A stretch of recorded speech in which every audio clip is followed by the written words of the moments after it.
Good morning. Welcome to the Unitarian Universalist Church of Amherst.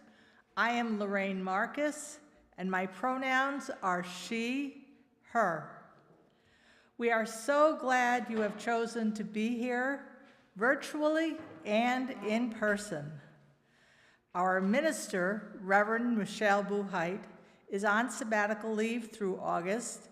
Services during this time include guest speakers from near and far and assistance from sabbatical team thoughtfully assembled by Reverend Michelle, and even more assistance from our tech crew, our greeters, weavers, ushers, musicians, and coffee makers who seek to create a safe and inviting space for all who enter this sanctuary of UU Amherst.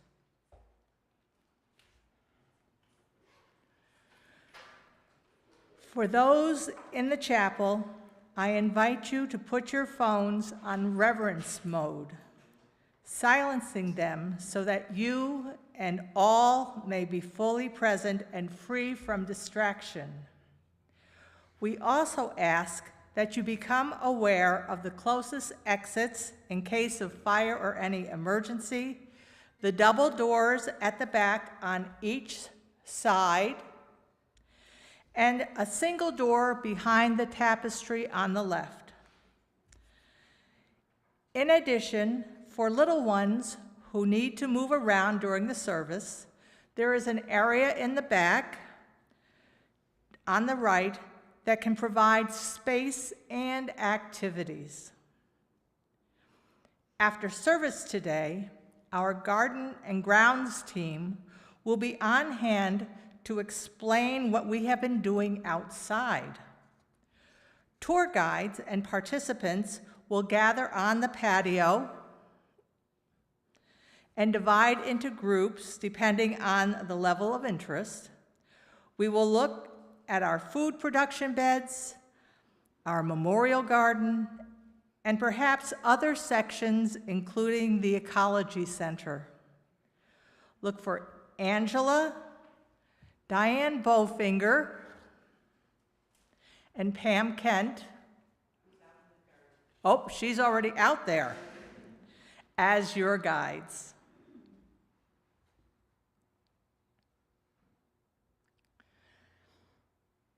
As we gather, we acknowledge that our church is built on land that was once nourished and cherished by the First Nations of this region, the Haudenosaunee, and the people known as the Neutrals before them. May we continue to tend this cherished land and courageously cultivate community with all living things.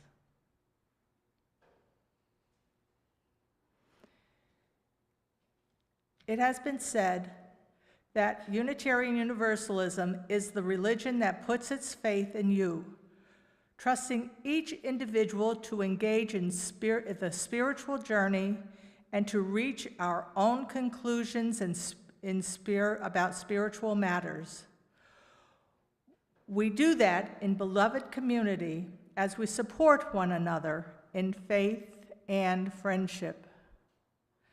In that spirit, this congregation has created a covenant, a sacred promise of how we will strive to be with one another. Please join me in speaking our covenant.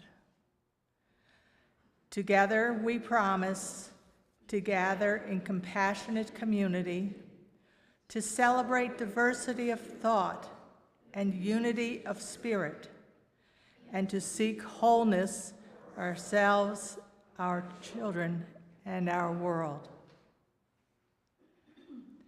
We begin each gathering by lighting the chalice, the symbol of Unitarian Universalism.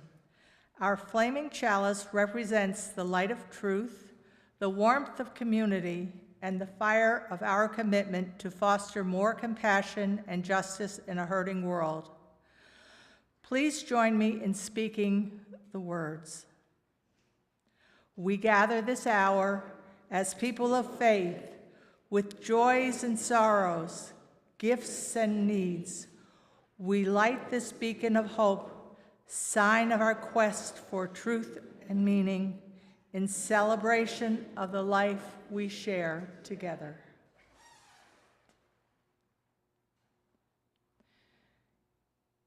Each of us carries with us into this worship time cares and concerns, joys and sorrows. Together, we create the container where we can put down our burdens, knowing they are held gently by this gathered community. For those joining us virtually, I invite you to give voice to that which is on your heart, or perhaps type it into the chat in the live stream.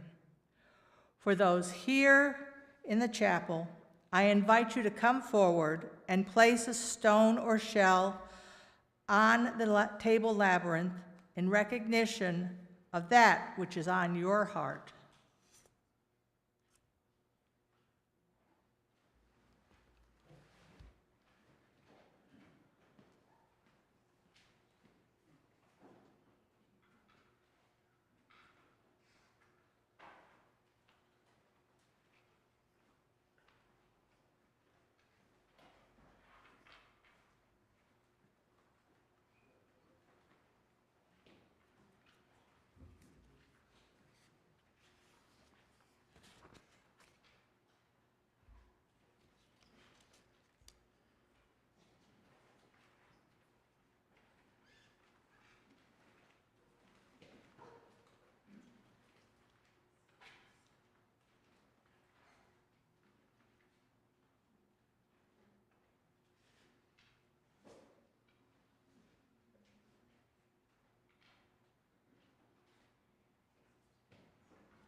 Candle for our larger community. This candle is a reminder that in hard times, our ancestors in faith acted with courage to bring hope and safety, to bring life itself to threatened people.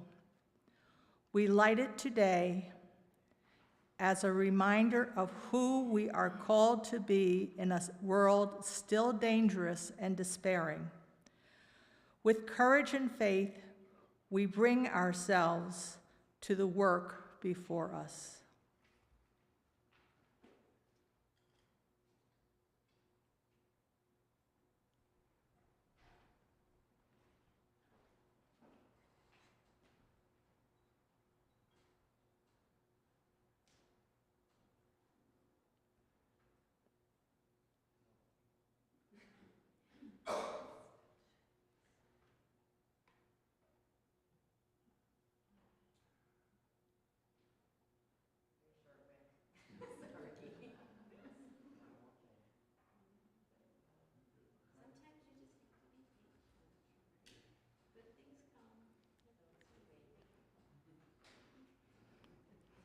No one said it was going to be easy, this work.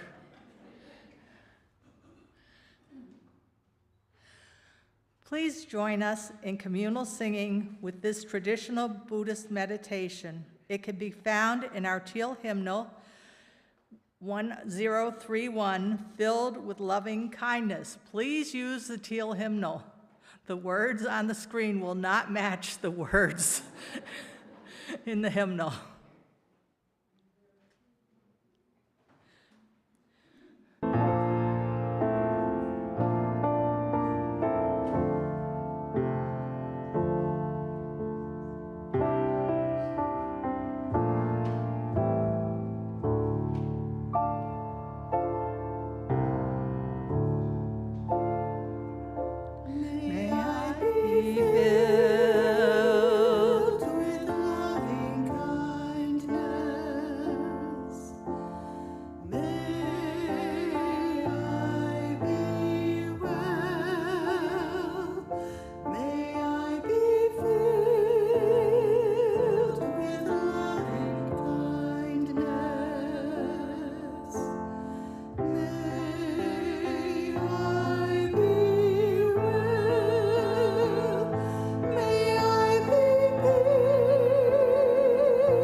Reverend Bruce Beisner is our guest speaker this morning.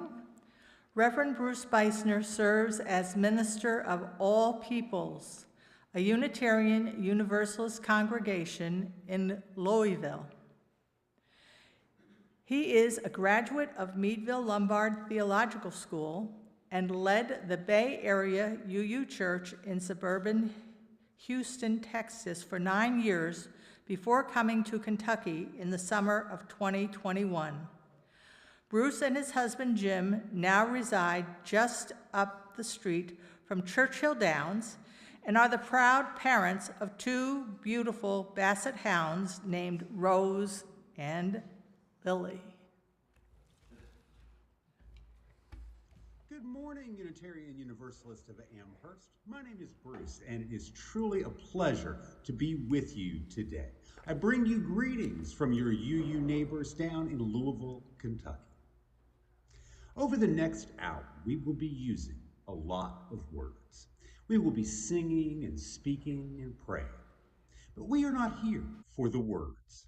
We are here to touch and experience what the words represent, to feel a deeper connection, to find comfort and courage, to experience our faith, and to let the Spirit of love enfold us.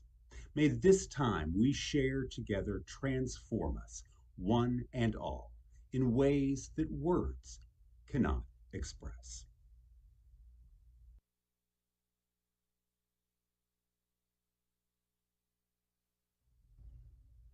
I don't know about you, but I love stories. I love to hear stories, and, well, I like to tell stories too.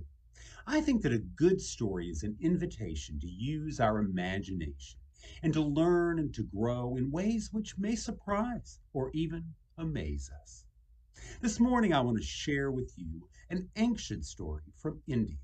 It has been told in many forms over the centuries. Here's my version.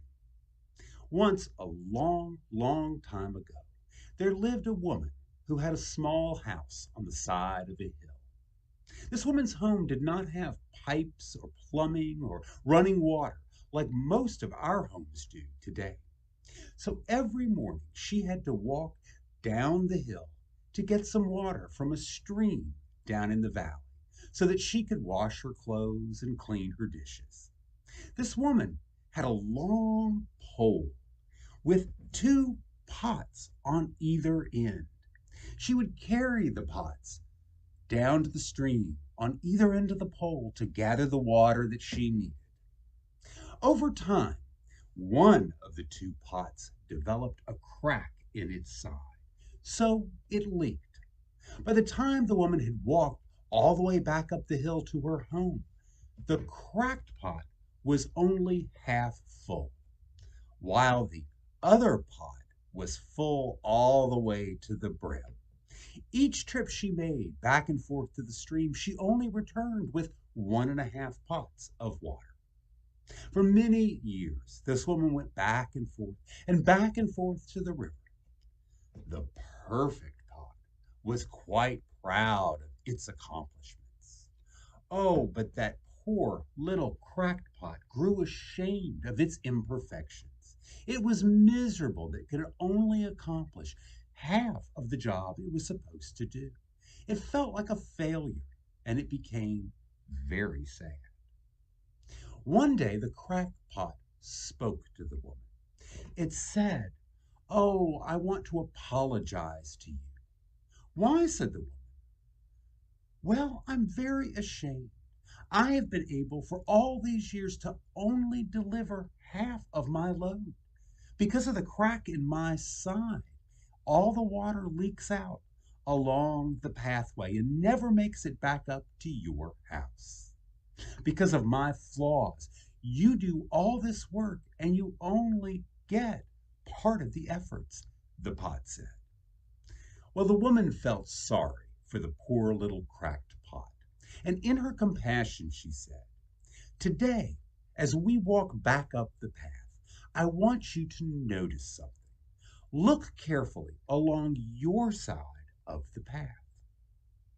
That day, as they went up the hill, the old cracked pot looked around and saw along its side of the path a whole lot of beautiful wild flowers. Big blossoms of pink and blue and yellow were everywhere. This made the cracked pot feel a little more happy. But when they got back up to the house, it was still sad because once again it had leaked out half of its load. So again, the little cracked pot apologized for its failure. The woman said to the pot, "Did you not notice all the flowers? Did you not notice that they only grew along your side of the path, but not on the other pot's side? That is because I have always known that you had that little crack, that you had that flaw, and I took advantage of it. I planted flower seeds along your side of the path, and every day as we have walked up, you have watered them. For years now, I have been able to pick beautiful flowers to decorate my table. Without you being just the way you are, I would not have that beauty to grace my house." "We all have our own unique flaws," the woman told the pot. "We are all cracked pots. In the great web of life, nothing goes to waste. So please don't be afraid of your flaws. Acknowledge them. And you too can be a cause for beauty. Know that in your weakness, you will find your strength." And this made the little cracked pot very happy. And that's our story today.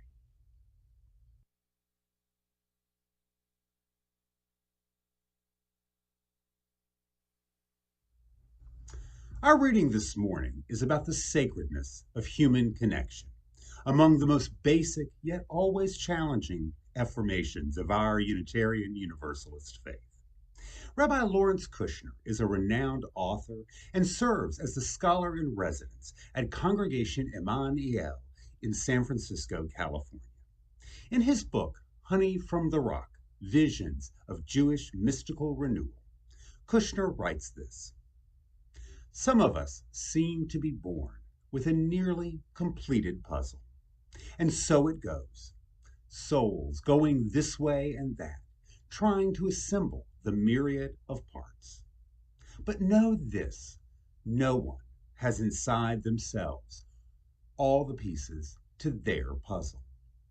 Like before the days when they used to seal jigsaw puzzles in cellophane, ensuring that all the parts were there.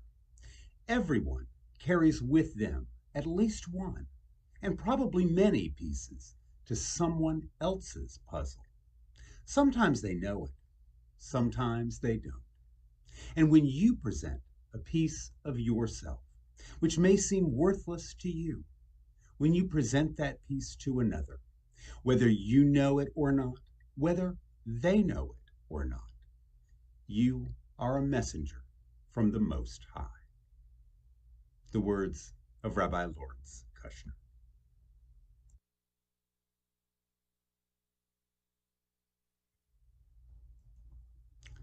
A couple of weeks ago, I was on my way to work at church, and as I merged onto the expressway, I pulled behind a blue Toyota minivan.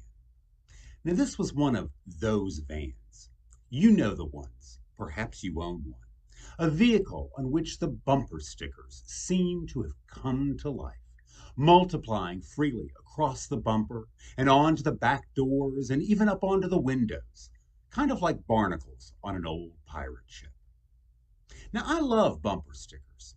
It occurs to me that the messages that we choose to stick onto our cars or our backpacks or our skateboards or our briefcases, well, they're bold public statements of who we are and what we hold to be true. Amid the plethora of propaganda that this van driver was offering up for me and other motorists to read, two messages jumped out. The first was, "Mean people suck." I thought, okay, they do, and it's true. But of course, I know and you know that telling unpleasant people that they suck isn't the best way to get them to be more friendly. It's not really being the change that we want to see in the world. The second bumper sticker on that van that I remember, I found less amusing and actually a little disturbing. It read, "It's all about me," with the M-E in big red capital letters. I found myself unable not to respond, saying aloud inside my car, "No, no, it's not all about you." Now, immediately, a little voice inside my head said, "Remember, it's not all about you either, Bruce." A couple of exits down the highway, a little voice that maybe was somewhere down here chimed into our conversation and said, "Maybe, just maybe, it's all about us." Us, U.S., not the country, but humanity. Us. Let's put that in big red capital letters this morning. Now that sounds easy to do. It sounds like one of our great UU principles, honoring the interdependent web of all existence. But when it really comes down to it, I think often it's easier to see that magical web living outside in our gardens and in big issues like our climate crisis than it is to actually see it in other people.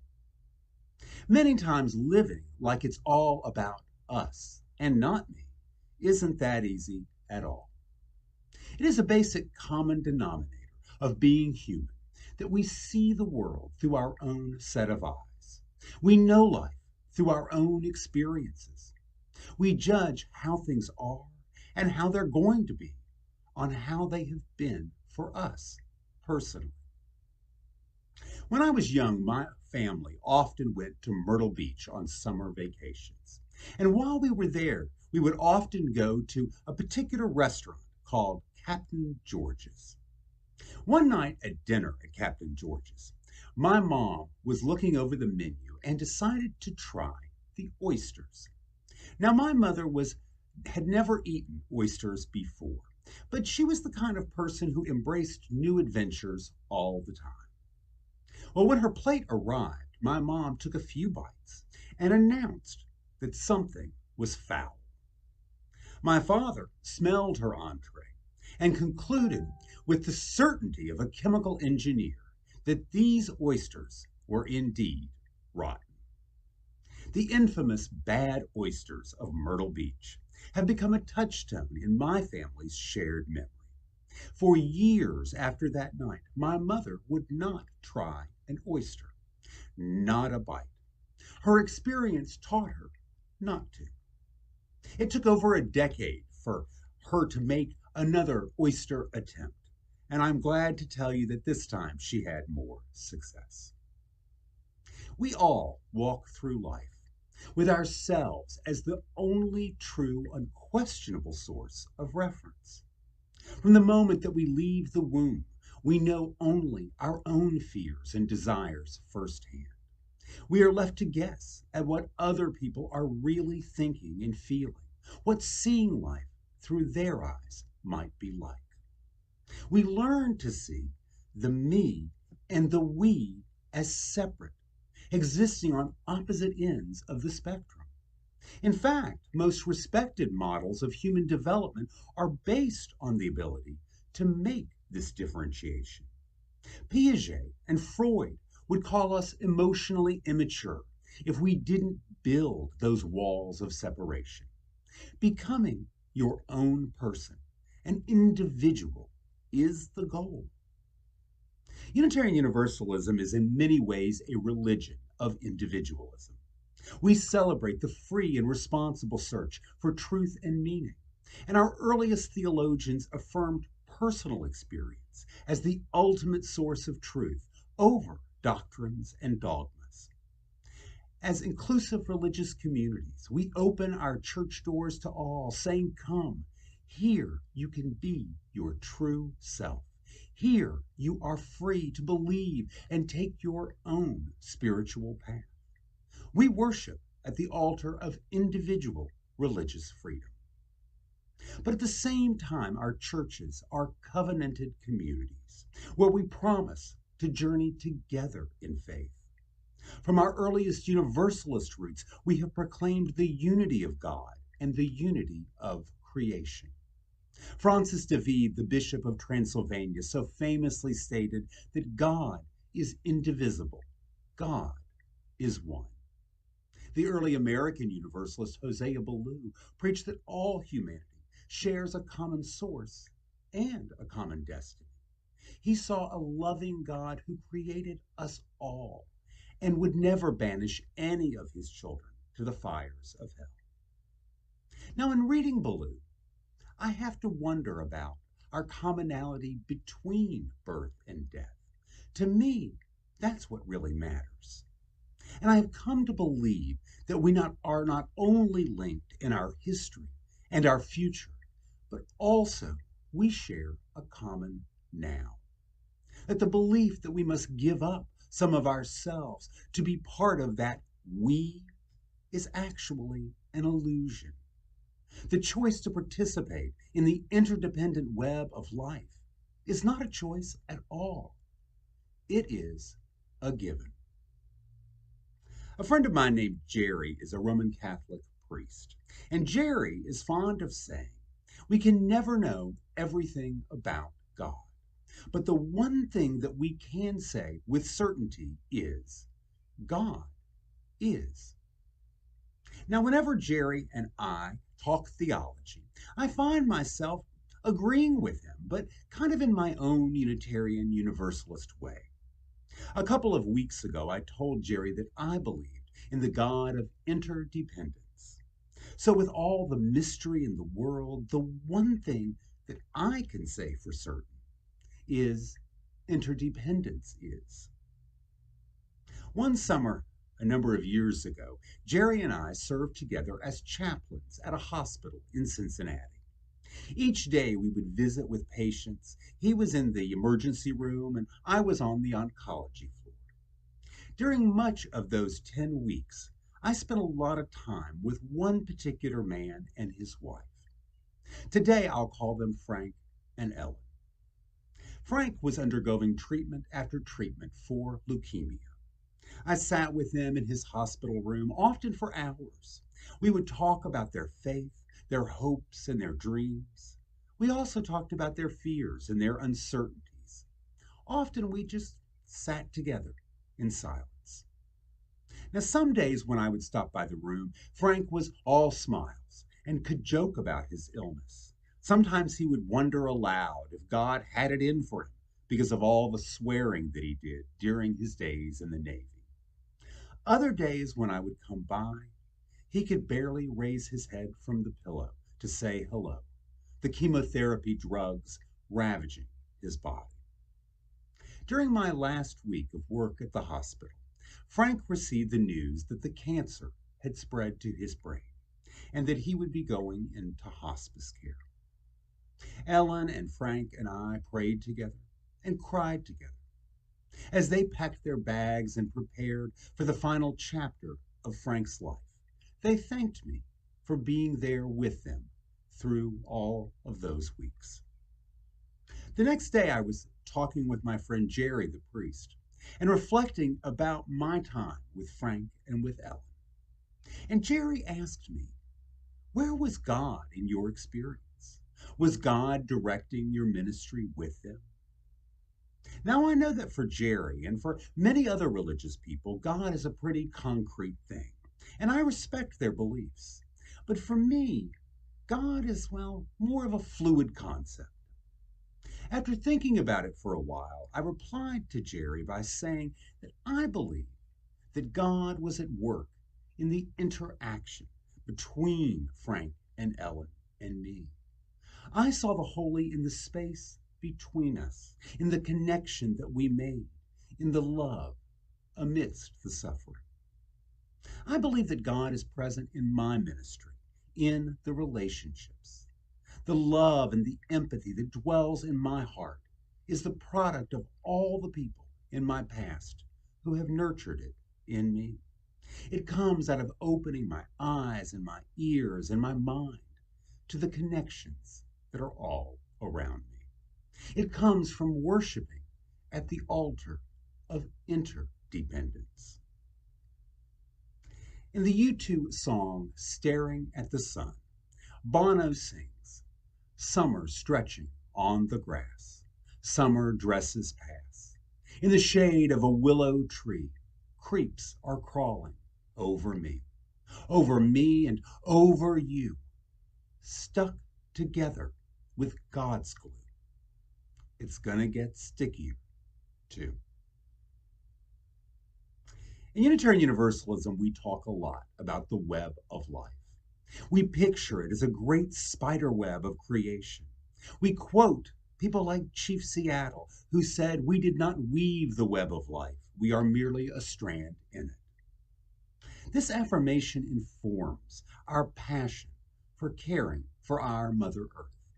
We recycle, we reuse, we put up solar panels, we advocate for responsible consumption. We are tree huggers, and we are proud of it. This morning, I ask you, what might happen if we expanded our understanding of this interdependence? If we took it to the next level? If we named and we claimed the web of life as our God? Locating the holy not up there in heaven, not in a book or in a church. Locating the holy instead in you and in me, and then in that mysterious space between us. If we realized we don't have the choice to live in isolation, and we encountered ourselves and others as stuck together with God's glue. As I said earlier, believing that the holy is present in relationships is often easier said than done. We have to ask ourselves, do we really want to be stuck together, to be glued to radical terrorists or despotic dictators? Do we want to be stuck to politicians who pass on conspiracy theories and continue to deny the realities of climate change?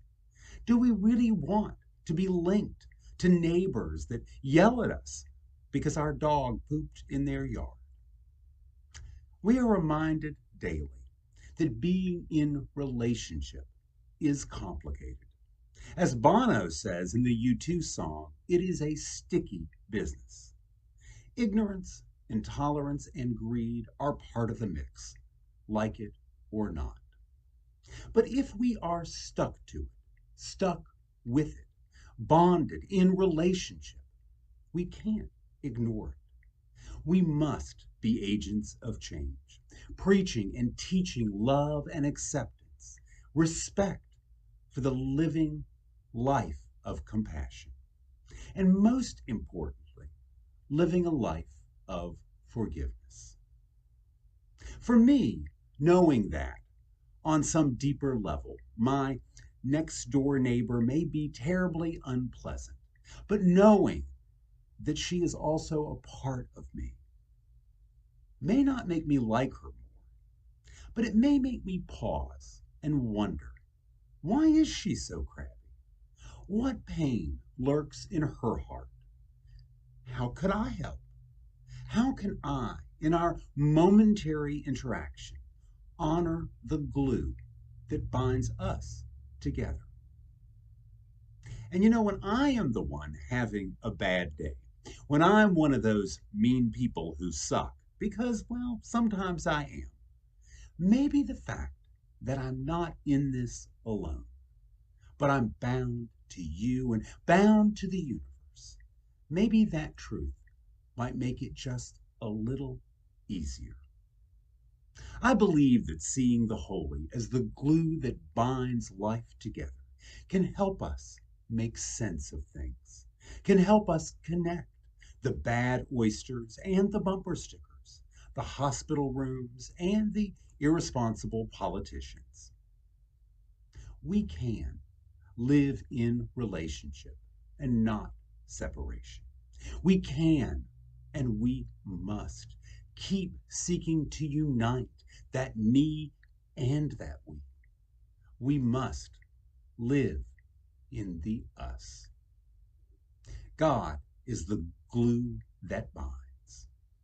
After all, It is all about us. So now, let's get sticky together. Amen, and so may it be.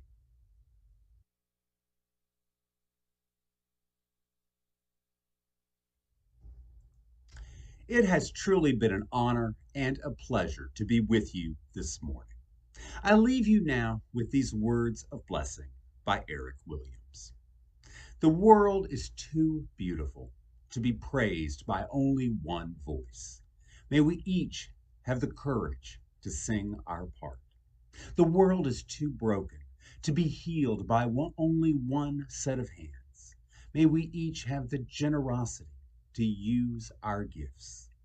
May all the complicated and sacred connections that abound bring us peace within ourselves and with each other. Amen. And so may it be.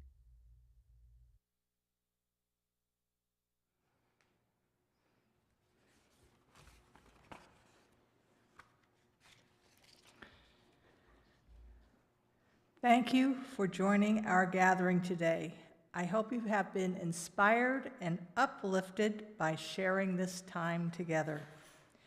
You can support the work and mission of this congregation with your financial contributions.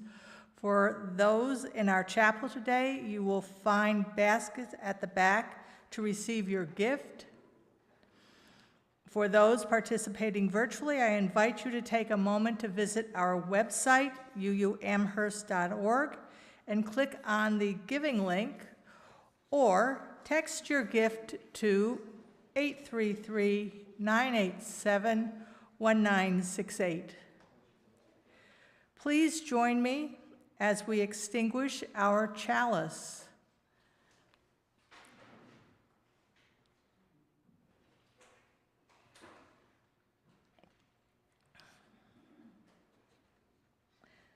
With these familiar words, we extinguish this flame, but not the light of truth, the warmth of community, or the fire of commitment. These we carry in our hearts until we are together again. Let's sing together, Travel Light. Travel light and travel easy till I see you once again. Travel light and travel easy, and remember I'm your friend. May the road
We do not have much time to gladden the hearts of those who travel this way with us, so be swift to love and make haste to be kind.